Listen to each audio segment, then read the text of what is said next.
പ്രധാന വേദിയിൽ തന്നെ ഏഷ്യാനെറ്റ് സ്റ്റുഡിയോ പ്രത്യേക സൗകര്യങ്ങൾ ഒരുക്കിയിട്ടുണ്ട്. കൈതപ്രം ദാമോദരൻ നമ്പൂതിരിയാണ് സ്റ്റുഡിയോ ഉദ്ഘാടനം ചെയ്തത്. ചരിത്രത്തിന്റെ, മധുരത്തിന്റെ, പാട്ടിന്റെ നാട്ടിലെ കലോത്സവ വിശേഷങ്ങൾ ആദ്യം നിങ്ങളിലേക്ക് എത്തിക്കാൻ ഏഷ്യാനെറ്റ് ന്യൂസിന്റെ പ്രത്യേക സ്റ്റുഡിയോ. പ്രധാന വേദിക്ക് സമീപം അത്യാധുനിക സജ്ജീകരണങ്ങളുമായി ആദ്യം പ്രവർത്തനം തുടങ്ങിയത് ഏഷ്യാനെറ്റ് ന്യൂസ്. സംഗീത കുലപതി കൈതപ്രം ദാമോദരൻ നമ്പൂതിരി നിലവിളക്ക് കൊളുത്തി സ്റ്റുഡിയോയുടെ ഉദ്ഘാടനം നിർവഹിച്ചു.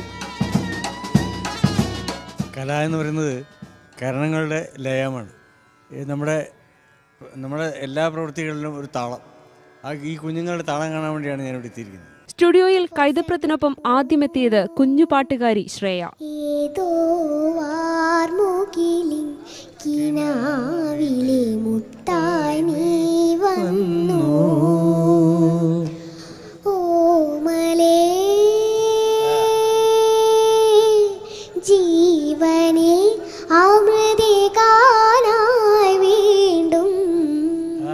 കോഴിക്കോടിന്റെ മണ്ണിൽ 40 വർഷത്തെ താളമറിഞ്ഞ PG ബാൻഡും ഒപ്പം ചേർന്നു.